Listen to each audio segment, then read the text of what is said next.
The Grateful One. In a dusty village along the border of Samaria and Galilee, 10 men lived on the edge of society.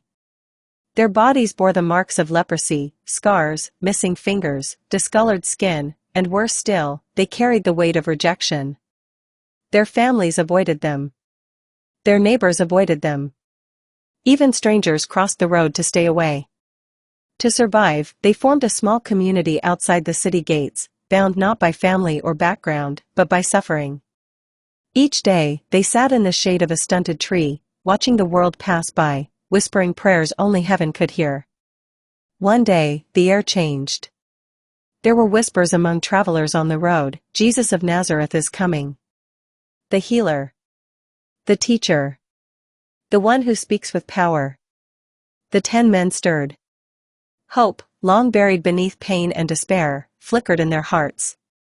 When they saw Jesus approaching the village, they didn't dare get close, they knew the law. But together, they lifted their cracked voices and cried out.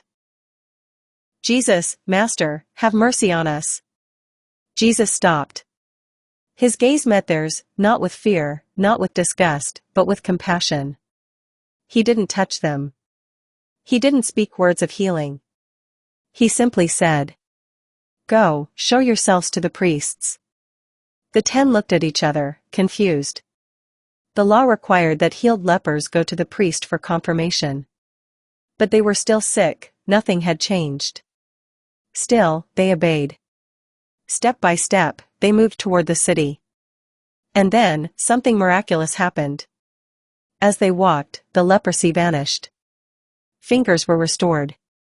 Skin turned smooth. Strength returned to tired limbs. With every step, they were being made whole. They cried out in joy, laughing and shouting.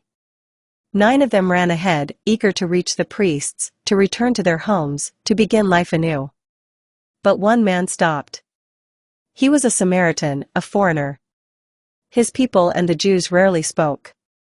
But he turned back, tears running down his newly healed face. He ran to Jesus, fell at his feet, and worshipped.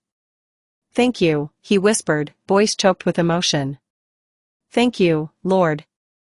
Jesus looked down at him and asked, "Were not 10 cleansed? Where are the other 9? Has no one returned to give praise to God except this foreigner?" Then he said to the man, "Rise and go, your faith has made you well." Reflection. The 9 received healing. But the one who returned received something more, wholeness. He was not just cured in body, but transformed in spirit. This story teaches us that gratitude is not just polite, it's powerful. It opens our hearts to deeper blessings. True beauty, faith, and humility often come from the least expected places, just as it did from the Samaritan leper. Like, share, follow and comment.